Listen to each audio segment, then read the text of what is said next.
Patuloy ang rehabilitasyon ng Navotas Fishport Complex o NFPC upang mabawasan ang madalas na pagbaha sa pasilidad tuwing high tide at may bagyo. Saklaw ng proyekto ang rehabilitation at construction ng market halls, wharves, drainage and sewerage facilities, shipyard at iba pang infrastructure sa Fishport. Target ding mapabilis ang unloading at distribution ng mga isda at mabawasan ang transport and logistics cost. Nitong Sabado, sinilip ni Pangulong Ferdinand Marcos Jr. ang progreso ng rehabilitation at operasyon sa Market 1 kabilang ang unloading, hauling at bentahan ng mga isda.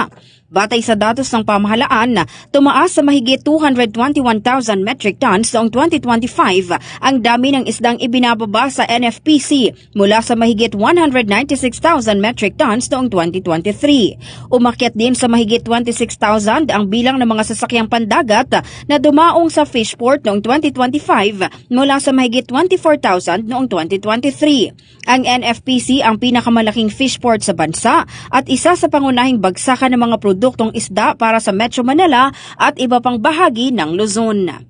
In the heart of changing lives, ako si Brigada Maricar Saragan ng 105.1 Brigada News FM Manila, The Music and News Authority.